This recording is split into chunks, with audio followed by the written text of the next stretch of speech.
За сайн байцгаана уу? Та бүхэнтэйгээ энэ цагт бас эзний нэрээр уулзж байгаадаа баяртай байна. Тэгээ бид бүхэн хаана байхаас үл шалтгаалаад бидний эзэн хамгийн сайнаар зэрэг ажиллаж чаддаг бурхан учраас өнөөдөр ч гэсэн бидний донд хамт байна эзэн минь. Тэгээд үнэхээр та нар маань Солонгост би Монголд байгаагаас үл шалтгаална. Бидний эзэн өөрийн ариун сүнсээр биднийг бас нэгтгэж байгаа учраас үнэхээр талархаж байна. Тэр бол сайн бурхан юм аах дүнрэ. За тэгээд хамтдаа энэ цагт үнэхээр залбираад эзнийхээ үгийг эхлүүлье гэж бодож байна. Эзэн таны нэрээр залбирч байна. Өнөөдөр та Галил Монгол чуулганыг зөвшөөрж тэр дундаа та Солонгос улсад та өөрийн чуулганыг бас босгож өөрийн чуулганаараа дамжуулан Монгол үндэстэнд Монгол хүмүүст итгэлийг өгч тэр итгэлээр дамжуулж бидний амьдрал таны гайхамшиг хийгдэж байгаа учраас тань талархъя эзэн. Их эзэн тэгээд үнэхээр яг энэ цагт таны чуулганд бас таны үг тунхаглахдахаар бэлэн болсон байна. Тэгээ амнаас минь гарах үг бүрийг та удирдах өгөөрэй. Бас үгийг сонсож байгаа чих нэг бүрийг зүрх нэг бүрийг та өрөөж өгөөрэй гэж танаас гуйж байна. Тэгээ эзэн Есүс Христийнхаа нэрээр бүх зүйлийг даатах нь залбирч байна. За дахин сайн байцгаана уу? Бүгдээрээ ажил төрөл, сурлага бүх зүйл сайн байгаа хаа гэж найдаж байна. Тэгээ Монгол сайхан зуны дэлгэр сар маань дуусаад одоо сайхан намрын өдрүүд маань эхэлж байна. Тэгээ зун бол Монголд сайхан яг л сайхан одоо Деважингийн орон гэж одоо яриул тийм сайхан орон байна бидний Монгол маань. Тэгээд үнэхээр зуны дэлгэр цагт тэгээ сайхан агаар энэ байгаль тэгээ Монгол хүмүүс маань ч бас ямар сайхан амарч сурсан тэгэл 7 сар 6 сарын сүүлээс ахуулаад 7 сар бол одоо тэр чигээрээ сайхан амралтын одоо өдрүүд болж байна. Болдог юм байна. Тэгээд сүүлийн хэдэн жил бас Монголдо ингэж амраагүй байсан учраас энэ жил бас их сайхан одоо хөдөөгадагаар явж бас эзний ажлуудыг хийж бас амарч гэр бүлтэйгээ цаг гаргаж гэх мэт одоо олон сайхан одоо цагуудыг өнгөрөөлөө. Эзэн бидний дунд бас байсаар байна ах дунараа. Тийм учраас бас бүгд хамтдаа бас эзэнд бас алдрыг өргөсөн, түүнд бас талархсан тэр өдрийн хоногуд бидний амьдралд бас дүүрэн бах болтгоо гэж эзний нэрээр нь бас мэдчилж байна. За тэгээ сайхан одоо намрын үйлрэл эхэлсэн, хичээл ном эхлэх гээд хотын төгжрөл эхэлсэн одоо ийм л одоо өдрийн хоногуд ирж байна. Тэгээд энэ цаг дор та бүхэдтэйгээ хамт онлайнаар уулзж байгаадаа миний хувьд туйл их баяртай байна. Тэгээд та нарыг маш их санаж. Тэгээд удахгүй бас эзний хүсэл дотроос уулзах тэр цаг ирэх байхаа гэж найдаж. За бид хол байхаас үл шалтгаалаад нэг гайхалтай зүйл байдаг нь бидний бурхан бидний дунд үргэлж ажилладаг тийм л бурхан. Бид нар тийм л бурханд итгэж байгаа. Тийм ч учраас эзэн биднийг ерөөсөөр баг. Биднийг хамтд нь байлгасаар байгаа ийм цаг байна. Тэгээд хамтдаа яг энэ цагт үргэлжлүүлэн эзний үг рүү оръё. Тэгээд Яков номын 1-р бүлгээс өнөөдөр та бүхэдтэйгээс хуваалцъя юу гэж одоо нэлээд залбирч байгаад бас олон хоног бас төлөвлөж бодож одоо сэтгэлдээ тээж байгаа яг энэ хэсгээс бас эзэн одоо сануулсны дагуу бас бэлтлээ. За Яков номын 1-р бүлгийн 1-ээс 8 дугаар хэсэгтэр нэг юм чухал зүйл гарч байгаа. Итгэлтэй холбоотой нэг чухал зүйл гарч байгаа. Тэгэхээр энэ зүйлийг бүгд хамтдаа уншъя. Бурхан ба эзэн Есүс Христийн зарц Яков би хард тархсан 12 овогт мэдчилж байна. Ах トゥ нар минь элдвийн сорилтонд орохдоо үнийг бүрэн баяр хөөр гэж үз. Итгэлийн чин шалгуур хатуужилд хүргэдгийг та нар мэдэх билээ. Хатуужил нь төгс үйл байг. Тэгвэл та нар төгс бүтэн юугаарч дутхгүй байна. Харин та нарын хэн нэг нь мэрэгэн ухаанаар дутвал бүх хүнд өгөөмрөөр буруу шалгүй өгөгч бурхнаас гуйг. Тэгэд түүнд өгөгдөх болно. Харин тэр ямар ч эргэлзээгүйгээр итгэлээрээ гуйг. Учир нь эргэлзэгч нэг нь бол салхиар туугдна давлгаалах тэнгисийн долгио мэт ажээ. Тийм хүн эзнээс юм авна гэж бүү санаг. Хоёр санаат нь бүх үйлдээ тогтворгүй байдаг юм а гэж энд хэлсэн байна хтаа нар. Тэгэхээр энэ зүйл эзний үгийг бид нар илүү гүнзгий орохоос өмнө нэг зүйлийг бас ойлгох нь чухал бахаа гэж бодож байна. Хүн төрөлхтний амьдралд бурхантай маш дотн нөхөрлөн гэдэг бол өөрөө ерөөл юм аа. Хэрвээ энэ дэлхий дээр бурхан гэж байдаг бол юуны төрөнд түүнийг олж авах юмсан гэж хүмүүс бодох байх. Харин бид эзний ивэлээр Бурхныг таньж мэдсэн. Тэр үнэхээр өөрөө оршин тогтнодог, тэр хүн төрлөختнийг гайхалтайгаар өрөөдөг, хамгаалдаг, тэдний дунд би өөрөө байдаг гэдгийг илчилж бидний амьдралд тэр танигдсан учраас бид түүнд итгэлээ өгч түүнийг Бурхан хэмээн сонгож авсан тийм л хүмүүс шүү дээ. Чуулган гэдэг бол Христ итгэлт хүмүүс гэдэг бол. Харин хүн төрлөختний тухайд аваад үзэх юм бол хүн төрлөخت нь Бурханыг ойлгох юм бол түүнд илүү ойртох юмсан гэж хүсэх байх гэж бодож байна. Яг бол Бурхан гэдэг ойлголт бол бүгдийг чаддаг, мэддэг, хийдэг, бас өгдөг нэгэн шүү дээ. Яг л хүн төрлөخت нь ойлгож байгаа энэ одоо оршихуугаараа энэ одоо ойлголтоороо тэр бидний дунд оршсон байсаар байдаг нэг юм. Тийм ч учраас бид нар түүнийг таньж мэдсэн учраас түүнээс яаж илүүг олж мэдэх вэ? Яаж түүнийг илүү таних вэ? Яаж илүү түүнд ойртох вэ гэж бид нар хүсэмжилдэг баг. Тийм үү? Үнэхээр л бид нар Есүс Христэд итгэж байгаа бол үнэхээр л бид нар Бурхныг хүлээн зөвшөөрч чадж байгаа бол хүн бүрийн дотор яг л нэг ийм хүсэл, ийм тэмүүлэл, бас нэг ийм ирмэлзэл явж байгаа хаа гэж найдаж байна. Яг л Галил Монгол чуулганы итгэлийн ах トゥ ус та мөн миний дотор яг л энэ зүйл байгаа. Би бас эргэлзэхгүй. Тэгэхээр Бурхныг таньж мэднэ гэдэг, түүнийг илүү түүнд ойртож түүнтэй нөхөрлөн гэдэг өөр их тийм чухал ойлголт байна. Өмнө нь Есүс Христийг мэддэггүй байхдаа, Бурхныг мэддэггүй байхдаа энэ талаар ер нь ойлголтгүй байлаа л да. Ягдгүй би мэдхгүй учраас мэдхгүй байгаа гэсэн үг. Харин түүнийг таньж мэдснээс хойш илүү яаж Бурхантай нөхөрлөх вэ? Илүү яаж Бурхныг олж авах вэ гэдэг одоо энэ сонголт миний амьдралын хамгийн чухал сонголт болсон юм болов уу гэж бодогдож байна л да. Магадгүй таны дотор ч гэсэн энэ зүйл явж байгаа баг.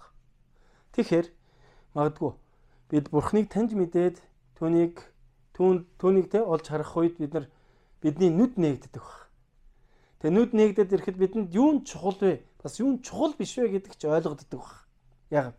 Бид илүү сайныг мэдж байгаа учраас. Илүү сайныг ойлгож хүлээж авч чадж байгаа учраас бидний дотор худал үнэн гэдэг зүйлүүд илүү илчлэгдэж ирдэг баг гэж бодож. Тэгэхээр бид амьдралынхаа бүхий л зүйлүүдийг хойшин тавиад магадгүй амьдралдаа хамгийн чухал гэсэн зүйлээ ч хойшин тавиад бид нар юуны төрөнд Бурхныг таньж мэдэх нь ерөөл юм ахтууд. Бурхныг таньж мэдэх нь ерөөл юм. Магадгүй надаас хэн нэгэн таны амьдрал хамгийн чухал зүйл юу вэ гэж асуувал би бүх зүйлээ хойшоо тавиад Бурхныг таньж мэдэх нь миний амьдралын хамгийн чухал зүйл байна гэж хэлж чадах болсон юм шиг санагдаж байна л да.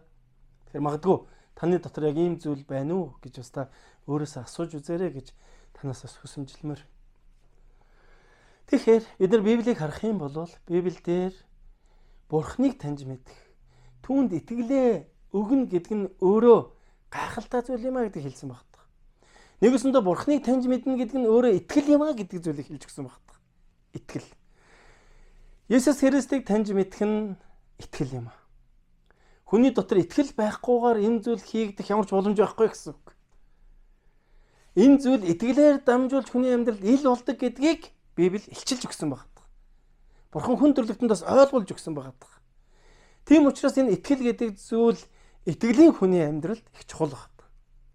За итгэлийн хүн гэлтгүү. Ер нь энэ дэлхий дээр ч гэсэн хүний амьдралд итгэл гэдэг зүйл их чухал шүү. За жишээлбэл бид нар бие биендээ итгэхээс ахуулаад бас хэн нэгэн хүнд юм хариуцуулж итгэж өгөхөөс ахуулаад эсвэл би тэр зүйлээ итгэж хийхээс ахуулаад ингээд итгэл гэдэг зүйл бол хүний амьдралын бүх зүйлд оршин байж байгаа юм оршихуй байгаад байгаа. Ийм хариуцлага байгаад байгаа. Тэгэхээр Библи буюу Бурхан хүн төрлөخت нэгэн гайхалтай мэрэгэн ухаан өгж гарц өгсөн нь юу байсан бэ гэхээр итгэлээр дамжуулж Бурханыг таньж мэдэж түүнд ойртно гэсэн ойлголт байна. Энэ итгэлээр л боломжтой. Өөр юугаар ч боломжгүй. Дахин хэлье, итгэлээр боломжтой. Тийм учраас Яаков гэж эзний хүн яг энэ итгэлтэй холбоотой маш чухал зүйлүүдийг хэлж өгсөн байна.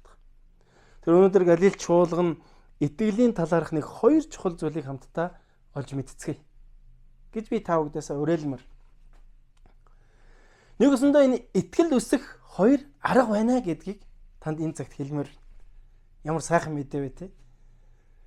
хүний амьдралд итгэл гэж байдаг бол тэр итгэлийг илүү өсгөж болдог юм байна гэдгийг бид нар мэдэж болж байна гэсэн.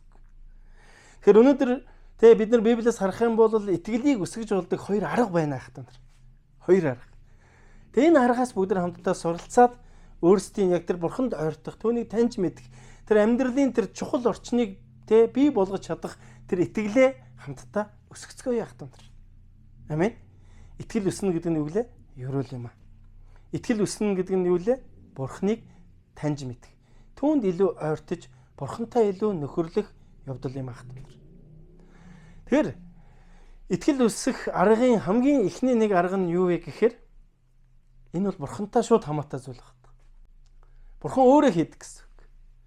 Нэгсэндээ бурхны гайхамшигар бий болдог зүйл байгаа. Бурхан гайхамшигаа хийснээс болоод хүмүүс түүнийг хараад итгэдэг гэсэн үг. Амен. Бидний бурхан хүн төрлөخت маш олон төрлөөр илчлэгдэж байгаа. Түүний нэг хэлбэр нь өөрөө юу гэхээр яг түүнээс шалтгаалan хийгддэг зүйлүүд буюу бид нар түүнийг юу гэж нэрлэдэг вэ гэхээр гайхамшиг гэдэг байгаа. Яг л надаас шалтгааллахгүй байгаа учраас. Ер нь надаас шалтгааллахгүй болж байгаа зүйлийг хүн харахаараа ямар гайхамшигтай юм бэ гэж хардаг шүү дээ. Тийм үү? Яг түүнтэй адилхан бурхны гайхамшиг гэж байдаг. Магадгүй бид нар ингэж бодоход бидний энэ оршин байгаа дэлхийн ертөнц. Бидний энэ оршин байгаа энэ оршихуй. Энэ бүх зүйл бурхны гайхамшигээс бий болж байгаа зүйл байна. Илүү бид нар судалж мэдэж чаддаг бол энэ од гархис, энэ галактик огторгуу бүх зүйл маш нарийн зохицолгоотойгоор байгаа шүү. Тэр Библиэс харах юм бол бурхан бүх зүйлийг бүтээсэн гэж. Тэр энэ бүгдийг бүтээсэн гэдэг нь өөрөө гайхамшиг юм аах. Амен. Энэ бүгдийг харахтаа хүмүүс яаж нэхэрэ итгэж байгаа. Энэ бүгдийг харахтаа хүмүүс яаж нэхэрэ итгэл нь өсөж байгаа гэсэн. Хинээс шалтгаалж нэхэрэ бурхнаас шалтгаалж байгаа. Тэгэхээр бид нар нэг зүйлийг ойлгох хэрэгтэй. Яг бурханд ойртдог, бурханд энэ дотносон очдог энэ итгэл гэдэг зүйл бол өөрчлөгддөг зүйл юм. Өөрчлөгддөг.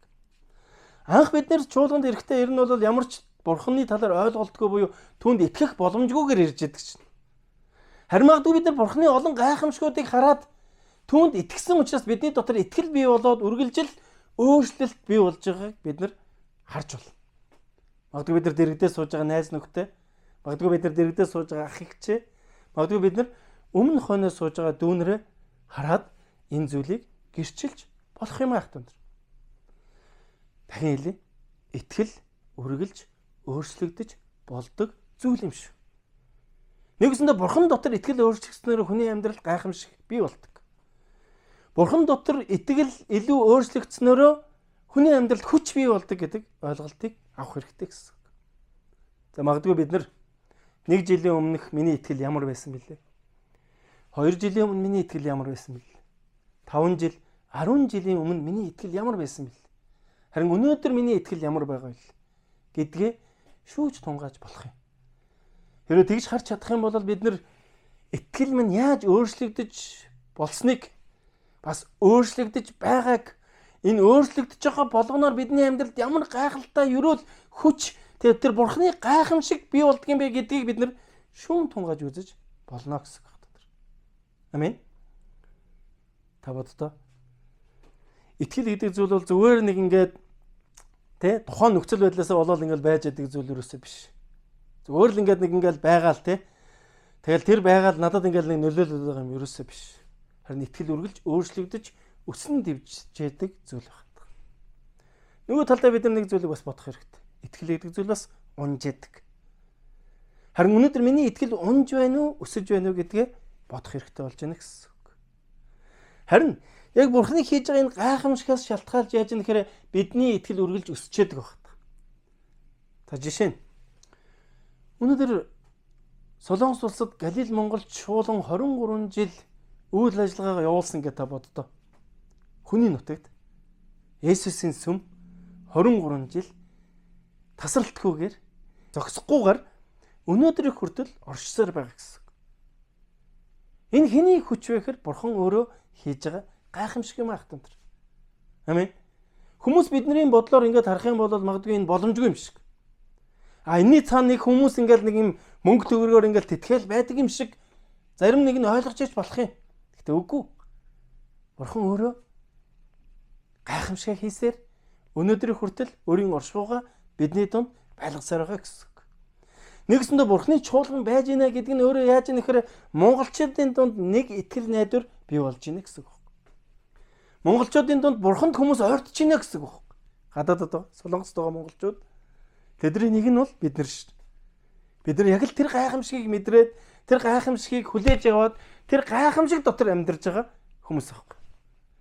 Тийм ч учраас өнөөдөр бид нар эзний өдөр те яаран барин бүх зүйлээ зэгцлээд эзний өмнө ирээд сууж байгаа хүмүүс юм ах өндөр.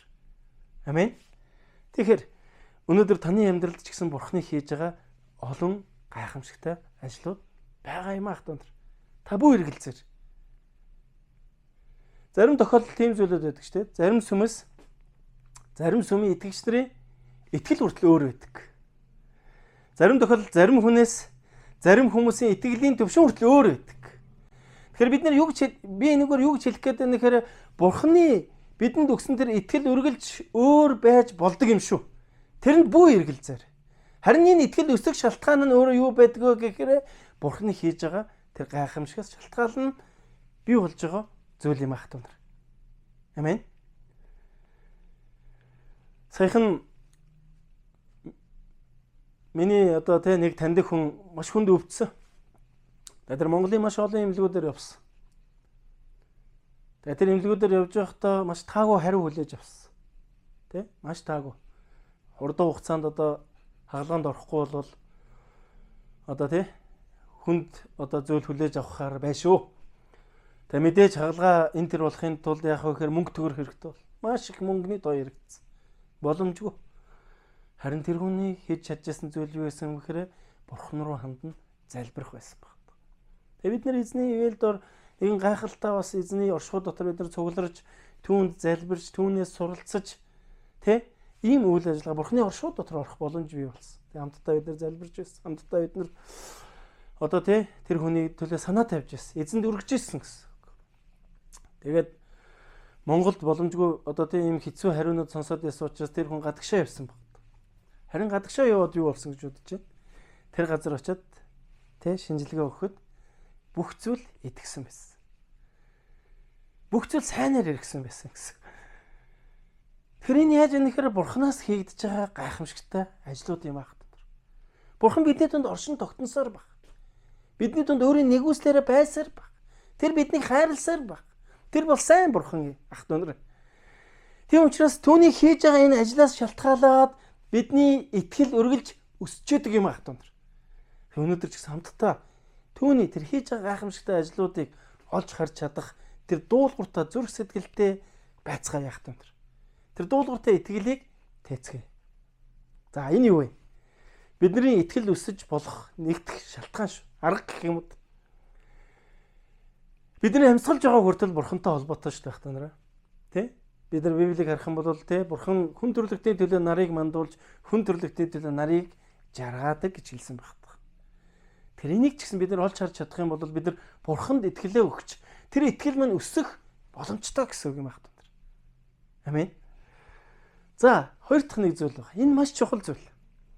Энийг илүү бүгдээрээ хүлээж авцгаая гэж эзний нэрээр бас ятгахмаар байна ах. Тэгэхээр хоёр дахь одоо бидний итгэл өсдөг арга юу вэ гэхээр эхлээд итгээд түүний дараа хүлээж авах гэсэн байна. Дахин хэлье. Эхлээд итгэчих. Тэгээ тэрний дараа Бурханаас хүлээж авах зүйл гэнэ ах. Юунд эхлээд итгэх юм бэ гэхээр бид нар маш тодорхой харж чадах юм бол Бурханы үгэнд итгэж болно гэж Библи хэлсэн байна.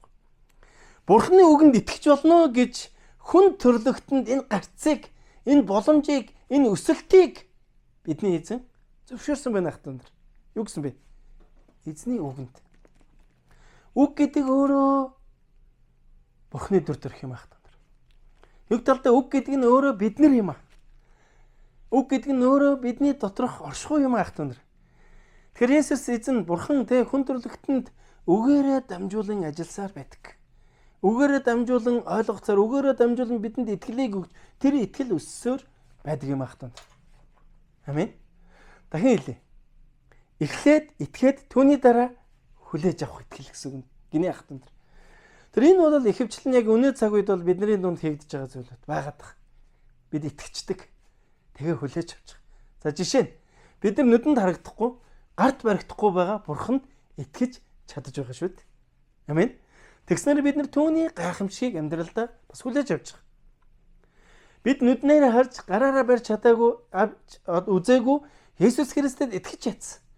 Тэгснээр яаж вэ гэхээр бидний итгэл үсэж амьдралд минь өөрчлөлтүүд бий болж байгаа. Түүнд итгэх итгэлээс шалтгаалж амьдралд минь өөрчлөлт бий болдог юм шиг байна. Хэрвээ таны амьдралд үнэхээр өөрчлөлт хэрэгтэй байгаа бол та итгээрэй гэж эзний нэрээр ятгахмаар байна хтаа. Тэгэхээр бид нэр хамтдаа Иохан номын 20-ын харах юм бол энд нэг юм чухал зүйл байгаа. Эзэн Есүс Христ энэ дэлхий дээр амьдарч байхдаа дагалдагч нартай байсан шүү дээ. Тэгээ тэр дагалдагч нартай маш олон сургаалт зөвлөлүүд, маш олон жишээнүүд, гайхамшгуудыг олон зүйлүүдийг хийж илчилсэн байдаг. Тэр маш олон гайхалтай зүйлүүдийг хүн төрлөختөнд 3 жилийн дотор хийсэн байдаг байхгүй. Тэгээ түүний нэг чухал үнэхээр өнөөдрийн хүртэл хүн төрлөختөнд хүндлэгдэж хүн төрлөختөнд бурхан хэмээн итгэлийг өгч чадж байгаа нэг зүйл юу гэхээр хүн төрлөختний гэм нүглийн төлөө загалмаа дээр цовдлогдоод тэр өхлөөс амилсан баг. Тэгээ амилаад 3 дахь хоногтоо тэнгэрт явсан. Тэгээ тэр хүн төрлөختөнд өөрийн ариун сүнсийг үлдээнэ гэж хэлсний дагуу үлдээсэн. Тэгээд Библийн дагуу хэлж байгаа нөхөр тэр дахин ирж хүн төрлөختнийг шүүнэ гэж хэлсэн баг. Нэг өсөндөө энд итгэх итгэлийн тухай бас Библи маш тодорхойгоор хэлж байгаа. Энэ нь өөрөө бурханд итгэх итгэл юм аа. Энэ нь өөрөө та бурханд ойртож түүнтэй илүү нөхөрлөлийн гарц юм аа. Арга зам юм аа гэдгийг зааж өгсөн байна. Тэгээ Есүс Христ яг энэ зүйлээ хийсэн. Тэр амилсан, тэр явсан ариун сүнсийг илгээсэн. Тэр яг энэ цаг үед одоогоос 2000 жилийн тэртет болсон энэ үйл явдалд эзэн Есүс Христ хүн төрлөختлийн төлөө загалмай дээр сондлогдоод тэр амьлах үед яасан бэхээр түүний дагалдагч нар түүнийг харсан байхгүй. Нэгсэндээ тэр амилснаас хойш өөрийн дагалдагч нартай хамт бас амьдэрсэн байхгүй. Тэр хамт амьдэрсэн. Тэгээ амьдарж байгаа тэр тэнгэрөд өргөгдсөн тухай бид нар Иохан ном, Матай ном, Марк ном, Люк номудаас харж байна. Бас бид нар Үйлс номоос харж байна. Тэгээд түүнийг харсан дагалдагч нар байсан. Харин тэрэн дунд нэг хүн байсан нь Томас гэж хүн байсан байхгүй. Харин Томас яасан бэхээр түүнийг нүдэрээ харж чадаагүй гэх юм. Нэгсэн Есүсийн амьлалтанд итгэж чадахгүйсэн. Яг л харж чадаагүй байсан учраас. Тэгээ түүний тухай Иохан номын 20 дугаар бүлгийн 29-дэр маш тодорхой хэлж өгсөн мэт. Би тэрийг уншиж өгье л да та бүхэнд. За. Иохан номын 20-29-дэр. За энэс өмнө 20-24-өөс ахуулаад тэр Томасын гаргасан үйлдэлүүдийг харуулж байгаа. Яг гэвэл Есүс амилчлаа гэсэн чи үгүй. Би түүний тэр загалмаа дээр цовдлоход түүний хавирга руу ингээд юу яасан жадаар хатгсан. Түүний тэр хавирга руу би гараа хийж үзчихэж итгэнэ. Тэр яг мөн биш үгүй юу гэдгийг гэж хэлдэг. Заавал бодиттой зүйлд итгэдэг тийм хүн байсан байгаа даа. Түүний дагалдагч нь. Тэгээ тэр үйл явцыг энэ 20 дугаар бүлгийн 24-өөс ахуулаад болоод ингээд явсан. Тэгээд тэр яасан бэхээр Есүсийн хавирганд гараа хийгээд итгэсэн байхгүй. Тэр амилсан байна гэдэгт. Тэгээд Томаст Есүс юу гэж хэлсэн бэхээр 20 дугаар бүлэг дээр ингэж хэлсэн баг. Томас түүнд эзэн минь, бурхан минь гэв. Есүс түүнд чи намайг харсан учраас итгэвөө. Хараагүй атлаа итгэсэн нь ерөөлтөе гэж хэлсэн баг. Дахин хэлье. Чи намайг харсан учраас итгэвөө. Хараагүй улмаас итгэсэн нэг нь ерөөлтөе гэж хэлсэн баг. Нэгсэндээ энэ юу гэж хэлж байна гэхээр харахгүйгээр итгэх боломж байна. Харахгүйгээр итгэх тэр гайхалтай ерөөлийн замыг Библи бидэнд зааж өгсөн байна хтанд. Тийм учраас бид нар харахгүйгээр итгээд дараа нь хүлээж авах нь өөрөө бидний амьдралын итгэлийн амьдралын хамгийн том ерөөл юм хтанд. Энэ итгэлээр дамжуулж бид нар яах вэ? Бурханд ойртно гэсэн. Энэ итгэлээр дамжуулж бид нар яах вэ? Түүнтэй нөхөрлөнө гэсэн үг. Магадгүй бидний дунд өнөөдөр Бурхантай нөхөрлөд сурцсан маш олон хүмүүс байгаа хаа гэж найдаж. Тийм ч учраас өнөөдөр хүртэл бид нар магадгүй тэ эзний чуулганд явж түүнийг таньж мэдэх юмсан, илүү Бурхан руу ойртох юмсан гэж бид нар өсөмжилж байгаа бах. Амен. Магадгүй бидний дунд тэ түүнтэй бодтойгоор бас нөхөрлөж сураагүй хүмүүс ч байх. Харин ах түнрэ бид нар эндээс харах юм бол Библи бидэнд нэгэн чухал аргыг зааж өгч. Хэрвээ та Бурханд ойртож түүнийг илүү таньж мэдье. Илүү түүний гайхамшигыг, түүний тэ хүч чадалтай, эрх мэдэлтэй нэгүүлсэнгүй ажлуудыг ойлгоё гэвэл итгэе гэсэн байна. Тэгвэл яаж итгэх вэ гэж хараагүйгээр итэг гэсэн байна. Энэ өөрөө боломжгүй зүйл биш, харин боломжтой зүйл юм а гэдгийг Библиэд маш тодорхойгоор хэлж өгсөн байна ах түнэр. Мөн Еврей номын 11:3 дээр нэг ийм зүйл байна ах түнэр. Энд дээр өгсөн хэр Бурхны үгээр ертөнц бүтээгдсэн бөгөөд тийхүү харагдах зүйлсэн үзэгдэх зүйлсээс бий болгогдоогүй бид итгэлээр ойлгодог юм а гэсэн. Нэг өсөндөө Бурхнаар дамжуулан энэ орчлон ертөнц оршин тогтнож байна гэдгийг хэлсэн байхгүй. А энэ зүйлийг бид нар яаж мэдэх вэ гэхээр бид нар итгэлээр мэднэ гэж хэлсэн байхгүй. Итгэлээр л мэдэж бол бид нар хараагүй, бид нар мэдрээгүй, бид нар барьж аваагүй гэж. Гэхдээ бид нар итгэлээр мэдэж болно гэдэг зүйлийг хэлж өгсөн байна хаа. Тэгэхээр өнөөдөр яг энэ хараагүйгээр итгээд хүлээж авч болох зүйлд бид нар ийм зам туулна гэдгийг Яаков илч бидэнд маш тодорхой хэлж өгсөн байна. Яаков гэдэг. Өнөөдөр энэ Яаков ном бол эзэн Есүс Христийн төрсөн дүү шүү дээ. Яг үнэндээ тэр махан биений төрсөн дүү байсан учраас ахыг бурхан гэж хүлээн зөвшөөрч чадахгүйсэн. Тэр ахыг хүн төрлөختнийг аварч чадна гэдгийг хүлээж авч ерөөсөж чадахгүйсэн. Харин түүний дээр итгэл ирснээр, түүний дээр Бурхны ажил явагдсанаар өнөөдөр тэр үнэхээр хүлээн зөвшөөрч чадаж эзэн Есүс Христийн дагалдагчийн нэг болсон юм аа. Тэгэр зогсохгүй тэр бүх дэлхийд алдартай эзний дагалдагч байсан баг. Тэгээ тэр Яаков та боддоо хэн өнөөдөр ахыг энэ бол Бурхан юм а гэж тунхаглаж чадах юм бэ? Худлаал ярдггүй юм бол тий. Эсвэл хуурам эхэлдггүй юм бол гэтэл Яаковын зүрхэнд итгэлийг өгч чадсан Бурханаар дамжуулж тэр эзэн Есүс хүн төрлөختний төлөө ирсэн аврагч байсан юм а.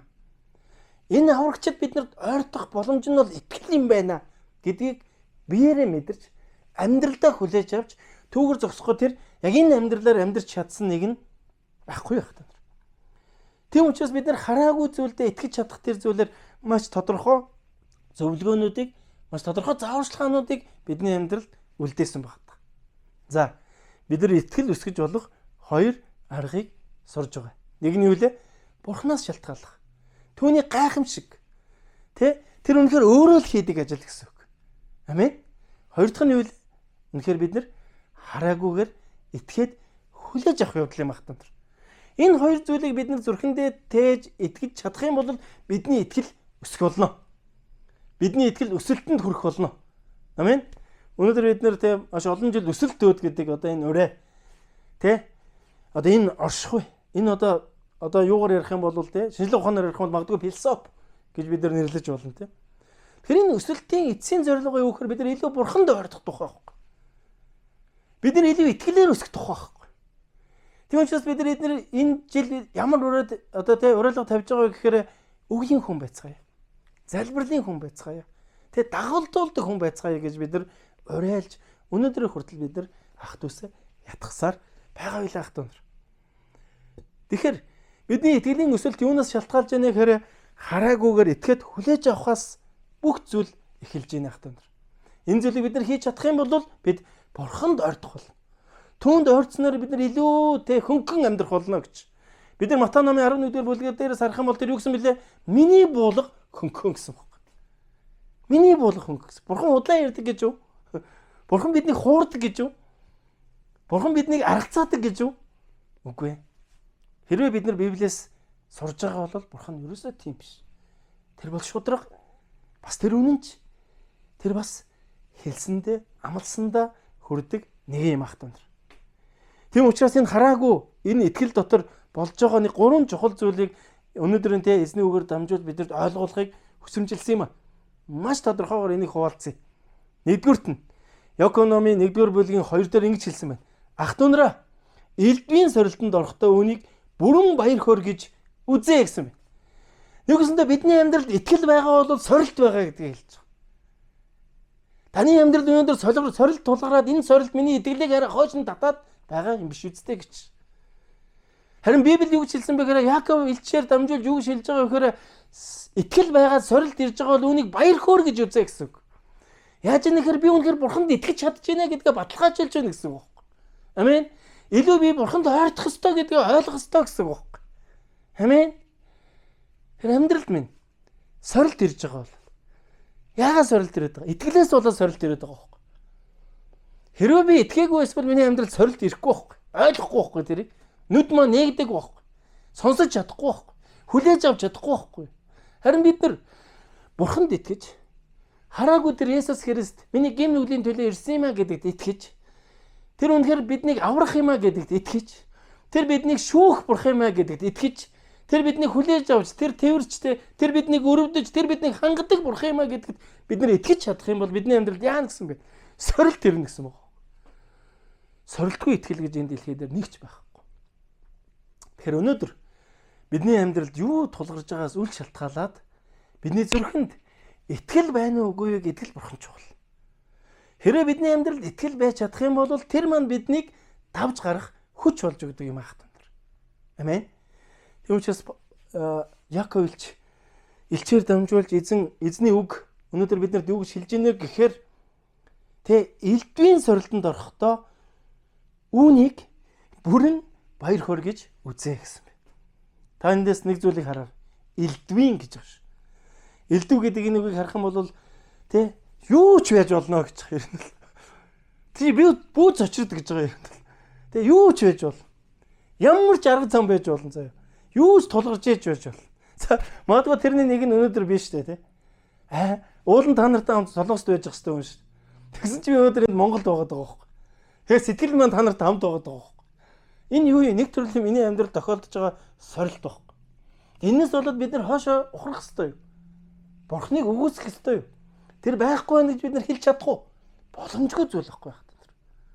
Харин итгэлийн амьдралд маань сорилт үргэлж байх болно. Энэ хэцүүлт. Гэхдээ Библи юу хэлж байгаа вэ гэхээр хэрвээ чи үнэхээр л бурханд итгэж чадж байгаа бол үнэхээр л чи хараагүй зүйлээ хүлээн зөвшөөрч чадж байгаа бол энийг асуудал биш ээ гэдгийг хэлээд байгаа. Өмнө бид нар бурханд итгэж чадахгүй байсан учраас бид нар түүнийг таньж мэдэж тэр илүү чухал юм а гэдгийг ойлгож чаддаггүй байсантай яг адилхан гэсэн үг байхгүй. Харин бид нар түүнд итгээд түүнийг таньж мэдэх тусам тэр ямар чухал юм бэ? Яаж түүнд ойртох вэ гэдэг зам, яаж түүнээс би нэг зөв үг болоо сонсчих вэ? Яаж би түүний хүслийн дагуу зөв амьдрах вэ гэдэг энэ даруусал, энэ өөрчлөлт, энэ итгэлийн үйлдэл маань өөрөө бидний амьдралд ерөөл болж ирж байгаа магтан. Тийм учраас бидний итгэлд сорилт байгаа тухай Библи хэлж өгсөн байна. Өнөөдрийн бидний үг. Энэ сорилтыг юу гэсэн бэ? Баяр хөөр гэж хүлээж аваарай гэж. Тэр бүгд хамтдаа хараагүй зүйлдээ эзний үгэнд итгэж чадах юм бол үүнийг давж чадах хүч нь түүнтэй хамт бидэнд ирэх болно ах түмэр. Өнөөдөр таны амьдралд ямар сорилт тохиолдож байгааг би мэдэхгүй. Гэхдээ бурхан мэдэж байгаа. Та энэ зүйлд итгээрэй ах түмэр. Түрүүн эхлэлдээ хэлсэн шүү дээ. Бидний хоёр дахь гарц бол юу гэхээр бурханы үгэнд итгэх гэсэн байна.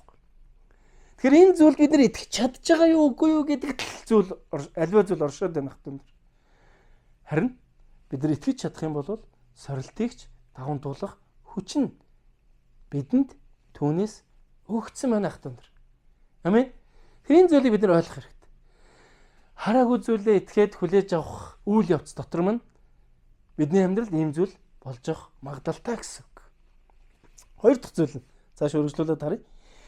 Итгэлийн чинь шалгуур хатуулжилд хүрүүдгийг та нар мэдэх билээ. Хатуужил нь төгс үйл байг. Тэгвэл та нар төгс бүрэн юугаарч дутахгүй байна гэж хэлсэн байна. Нэгэсэндээ бидний итгэлийн үйлд юу хэрэгтэй вэ гэхээр хатуужил хэрэгтэй гэнэ хат. Нөгөө талдаа юу хэрэгтэй вэ гэхээр тэсвэр төвчээр хэрэгтэй гэдгийг хэлж өгсөн байна хат. Тэсвэр төвчээр. Нэлцгаа байж болохгүй гэсэн. хүүхчиг байж болохгүй гэсэн үг. Итгэхтэй хүүхчиг. Гэхдээ бид нар түүнийг тээж явахдаа бид нар хэрсүү байх тухай Библи заасан байгаа тухай. Ойлгож байна уу тий? Дахин хэлье. Энд юу гэж нэх итгэлийн чинь шалгуур хатуужилд хүргэдгийг та нар мэдэх билээ гэж. Нөгөө ирсэн сорилтонд бид нар тэсвэртэй байж чадах юм бол, төвчээртэй байж чадах юм бол хатуужилд хүргэнэ гэж шүү дээ. Хатуужилтай хүн гэж бид нар мэдэн шүү дээ, тий. Ер нь бол итгэж болох юм шүү дээ. Ер нь бол хүлээн зөвшөөрж болох юм шүү дээ. Ер нь бол бүрэн хүмүүсийн өмнө одоо түүнийг одоо гэрчилж одоо батлан дааж болох юм шүү дээ. Магадгүй. Тэр бурхан бидний амьдралд энэ боломжийг өгсөн байгаа байхгүй. Тэр хоёр дахь нэг ойлголт бол ерөөсөө хатуужилтаа төвчээртэй байх юм. За мөн гурав дахь зүйлийг үргэлжлүүлэн хэлж өгсөн байна. 5 дээр харин та нарын хэн нэг нь мэрэгэн ухаанаар дутвал бүх хүнд өгөөмрөөр буруу шалгуу өгч бурхнаас гууг гинэ ах төнөр. Энд юу гэж хэлсэн бэ гэхээр биднийг гуух тухай хэлсэн. Хинээс бурхнаас гуух тухай буюу бидний амьдрал залбирал байх тухай хэлж өгсөн байна. Залбирал. Хэрвээ бидний амьдрал залбирал байж чадах юм бол бид нар харахгүйгээр итгэж чадна гэсэн үг байна. Харахгүйгээр бид нар итгээд түүнээс хүлээж авч чадна гэдэг энэ ойлголтыг энэ одоо туршлагыг энэ одоо гэрчлэлийг бидний амьдралд хүн төрлөختний туршид хийсээр ирсэн бохоо. Харин өнөөдөр бид ямар байна вэ гэж ахтан. Бидний амьдралыг энэ гурван зүйл тулгарч байна уу гэж. Хэрвээ энэ гурван зүйлийг бид нэр итгэлтэйгээр давж чадах юм бол бидний амьдрал яана гэж итгэл мөн өсөж тэгээд яах вэ? Бурханд ордох тухай хэлж өгсөн баг. Ойлгуулж өгж байгаа байхгүй хатан. Тэгээд цаашаа үргэлжлүүлээд уншия. Харин ямар ч эргэлзээгүйгээр итгэлээр гууг гэж байгаа. Юугаар гэж байна? Эргэлзээгүйгээр гэж байна. Итгэлээр гууг. Учир нь эргэлзэгч нэгэн бол сахилгаар туугдан давлгаалах тэнгисийн дөлгөө мэт ажаа гэж. Хэрвээ бидний дотор ямар нэгэн эргэлзээ байгаа бол юм хүлээж авахгүй л гэсэн үг. Бид нар тэр итгэлийг өсгөж чадахгүй л гэсэн үг. Тэр итгэлийг хүлээж авч чадахгүй учраас бид нар бурханд ойртож чадахгүй л гэсэн үг. Бид нар тэнд итгэл маань өсөхгүй байгаа учраас бид нар бурхандаа нөхөрлөж чадахгүй л гэсэн үг. Бидний амьдралд тэр үнэхээр хол хүнд хэцүү байх болно л гэсэн үг. Харин эргэлзээгүйгээр итгэж чадах юм бол боломжтой гэсэн байна. Дахин хэлье. Харин та нар ямар ч эргэлзээгүйгээр итгэлээрээ гууг. Учир нь эргэлзэгч нэг нь бол салхиар туугдан давлгаалах тэнгисийн дөлгөө мэт ажээ. Тийм хүн эзнээс юм авна гэж бүү санаг гинэ. Маш тодорхой хэлж өгсөн байхгүй. Үргэлжлүүлээд хоёр санаат нь бүх үйлдээ тогтворгүй байдаг юм аа гэж хэлсэн. Итгэмээр ч юм шиг, итгэмээргүй ч юм шиг. Ойлгож байна тий? Тэгмээр ч юм шиг, тэгмээргүй ч юм шиг гэсэн үг ш хоёр санаатай юм ч тий. Энэ болохгүй бол энийг ингэнэ гэсэн одоо бурхантаа нэг өсөндөө нэг тохиронд орох гэдэг шүү дээ. Ер нь бол тий. Харин Библи өнөөдөр тий Яков ном юу гэж хэлсэн бэ гэхээр эргэлзээгүйгээр итгэлээр яг гэсэн мөлий гуу гэсэн байна. Тэгвэл тэд эзнээс авах болно гэж хэлсэн байна. Бид өнөөдөр юуг авах гээд байгаа юм бэ? Илүү түүнд ортож, илүү бид нар бурхныг таньж мэдж, бурхантай илүү дотн нөхөрлөх тэр хүсэл хүн бүрийн дотор байгаасаа гэж эзний нэрээр ятгах чинь хатан. Хэрвээ та энийг хийж амьдралдаа бид нар бий болгож чадах юм бол бидний амьдрал бурхны гайхамшиг бий болох болно хатан.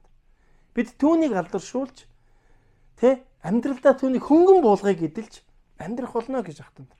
Амен. Тэгэхээр өнөөдөр бидний амьдрал ямар байгаас үл шалтгаалаад бид илүү бурхныг таньж мэдэж, илүү түүнтэй дотн нөхөрлөх. Танд дахин хэлье. Дотн нөхөрлөх гэдэг үг.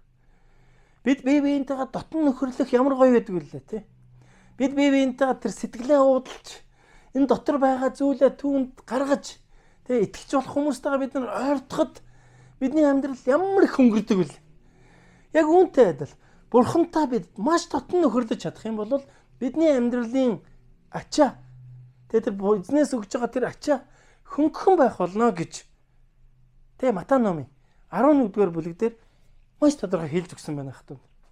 Тийм учраас яг энэ итгэлийн замаар дамжуулж эзэнд ойртох нь өөрөө ерөөл юм. Харин энэ байгаа жижигхэн итгэлээ Библиэр хэлэхдээ гिचийн тэр үр төдий итгэл гэж хэлсэн шүү дээ. Ер нь бол тэрийг ингээд нэг харсан. Тэр Израильд байдаг тэр гिचэн үр мөн бас Америкт ч байдаг юм байна. Нэг иймэрхүү юм байт юм л. Яг хүний нэг юм нэг чимэх хөрөхгүй дэдэг юм да. Ийм үр маш том сагалгаар мод болтлоо том болдог ургахаар. Харин ийм гिचэн үр төдий итгэл байж чадах юм бол гайхамшигыг бий болгох болно. Уулыг энэ уулыг тийшээ нүү гэж хэлгээд нүүх болно гэдгийг зүүрлэж хэлж өгсөн шүү дээ. Тэгэхээр яаж нэхэр энэ итгэлээр дамжуулж бид нар илүү бурханд ойртдог учраас эзэн биднийг яг энэ итгэлийг чухалчилж өгч байгаа юм. Яков биднэрт энэ итгэлийг чухалчилж өгсөн байна хата нар. Тэгэхээр бид нар байгаа тэр гिचэн үр төдий жижигхэн итгэлээ дараагийн шадар илүү өсгий гэдэг хоёр аргыг бид нар хэрэгжүүлж чадах юм бол амьдралд минь бурхны гайхамшиг бий болох нэ. Юу гэлээ? Нэгдүгээрт нь түүний хийж байгаа зүйлд итгэх. Тэр оршин байгаа гэдгийг бид нар хүлээн зөвшөөрөх. Надаас шалтгааллахгүйгээр түүгээр бүх зүйл бий болдог гэдгийг бид нар даруй сэтгэлээр юу гэдэг те хүлээн зөвшөөрөх байх тунар. Яа гэж хэрвээ бид нар тэгж чадах юм бол итгэл мөн өсөж байгаа. Өнөөдөр бид нар яагаад ирнэ сүм дээрээ бидний итгэл өссөн бэ гэхээр энд ч нэг хүн залбирч идэгрээл те тэнд ч нэг гайхамшигтай зүйлүүд бол энд ч нэг визний асуудал шийдэг бол нэг өсөндө биднээс шалтгааллахгүй бурхан биднэр тусалдаг тийм тусламжууд байдаг ш. Библиэрээс харах юм бол тэр чөтгөрийг өгöd энд ч те өвчнөд эзэмдүүлсэн хүмүүсийг эдгээхэд тэнд ч далаа дээгүүр алхаад те тэнд ч шуурга намдаг бурханы хийсэн гайхамшгууд байхгүй. Тэгэхээр бид нар те энэ зүйлийг нэг эрэлхийлж хөөж явахгүйгээр бидний амьдралд байдаг түүний оршихуй гэсэн үг байна. Амин. Түүнийг бид нар хүлээн зөвшөөрч чадах юм бол итгэл маань өснө гэсэн. Хоёр дахь зүйл нь харахгүйгээр итгээд юунд? Эзний үгэнд. Эзний үгэнд шүү байх та нар. Түүнээс хаамаагүй юмд очиж итгээрэй гэж Библи ятгаагүй гэсэн үг. Яг л одоо хаамаагүй маш олон мэрэгэн зүйлс байна. Энд хэлсэн шүү дээ. Мэрэгэн ухаанаар дутвал бурхнаас гоо гэж хэлсэн байхгүй. Мэрэгэн ухаанаар дутвал. Бид нар мэрэгэн ухаанд дутаад байгаа учраас энд тэндээс зөвлөгөө авах гал гүгээд байгаа. Харин Библи юу гэж хэлсэн бэ гэхээр миний үгэнд итгэцгээ гэж хэлсэн байна. Би та нарт үгээ хэлгээсэн юм. Та нар үгэнд харахгүйгээр итгэж чадах юм бол ирээдүйд авах болно гэж хэлсэн. Амин. Түүний хамгийн тод жишээ бидний амьдрал шүүгдэх бол. Тэр шүүлтээр бид нар бурхнаар өмгөөлөгдөх бол. Есүс Христээр өмгөөлөгдөх бол. Тэгээ биднэрт бурхнаас тэр авралын баяр хөөргийг бас тэр ирээдүйд хүлээж авах болно гэдгийг бас хэлсэн байна. Тэгэхээр бид эзний хаанчлалыг бид энэ дэлхий дээр бий болгоод зогсохгүй түүнтэй илүү дотн нөхөрлөх боломжоор тэр өрөөлийг хүн төрлөختөнд бурхан зөвшөөрсөн юм ахтан. Тэгэхээр итгэл гэдэг энэ зүйл биднийг илүү бурханд ойртуулж байгаа. Тэгэхээр бид яг итгэлээ илүү тээхийн тулд итгэлээ бид нар илүү өсгөхийн тулд энэ л чухал хоёр аргыг энэ л чухал хоёр зүйлийг сэтгэлдээ тээж бас амьдралдаа хэрэгжүүлж бид нар явах нь бидний амьдралд өрөөл болох болно хат. Тэгэхээр эндээс бид нар харах юм бол сүүлийн 8 дугаар ишлэлээс харах юм бол нэг чухал зүйлийг хэлж өгсөн байна. Хоёр санаатай байж болохгүй гэж. Хоёр санаатай байх юм бол бид нар эзнээс юу ч авч чадахгүй гэдгийг хэлж байгаа. Үнэхээр л бурхан бид нар итгэе гэж шийдсэн бол. Үнэхээр л тэр миний аврагч муу юм байна гэж бид нар хүлээн зөвшөөрч чадж л байгаа юм бол бид нар хамтдаа ямар нэгэн зүйл эргэлзэхгүйгээр эсвэл сэтгэлээ хоёр хуваахгүйгээр өөрийн тэр зүрхний хүслүүдийг булаалгахгүйгээр зөвхөн түүнд итгэлээ өгч бид нар тэр хараагүй зүйлдээ буюу бурхны үгэнд итгэж тэгээ түүнээс хүлээж авах тэр ерөөлтэй амьдралаар амьдрцгаая гэж эзний нэрээр ерөөж байна хтан. Хамтдаа залбирцгаая. Эзэн минь тандаа бүх зүйлийг өргөж байна. Талархъя. Бидний амьдралдаа итгэл гэдэг энэ ойлголтыг энэ гайхалтай ерөөлөө та зөвшөөрч энэ зүйлээр дамжуулж та бидэнтэй харилцдаг учраас энэ зүйлээр дамжуулж бид илүү танд ойртдог учраас илүү та бас бидэнд ойртдог учраас тань талархъя эзэн. Өнөөдөр Галил Монгол чуулганд дуудагдсан итгэлийн ах дүүсийн минь итгэл үнэхээр таны нэрээр өсөх болтугай. Бид үнэхээр танаас шалтгааллах тэр гайхамшгуудыг хүлээн зөвшөөрж эзэн. Бид үнэхээр бас өөрсдөөсөө шалтгааллах эзэн. Тэр л харахгүйгээр итгэж чадах тэр итгэлийг зэрхэндээ тээж өнгөрсөн хугацаанд бидний амьдрал таны хийсэн гайхамшгуудыг бид нар дурсан санаж, бидний амьдралд та ижлэгдсэн таны тэр дуу хоолойнуудын төлөө талархаж эзэн. Бид өнөхөр таны үгэнд итгэж урагшаа алхаж чаддаг тэрл эзний хүмүүс байхад туслаач эзэн. Тиймээс та Галил Монгол чуулганд дуудагдсан Монгол аханд үсгэн та өрөөж өөрийн дотор та тэврээч эзэн минь ээ. Бидний амьдралыг та өрөөх болтугай хэмээн эзэн Есүсийн нэрээр талархан залбирч байна. Амен. Ах дүүнэрээ. Тэгэд үнэхээр итгэлээр өссөн эзний хүмүүс байцгаая. Бид үнэхээр эзэнд өрөөгдсөн хүмүүс шүү. Эзэн та бүгдийг минь иэх болтугай. Баярлалаа.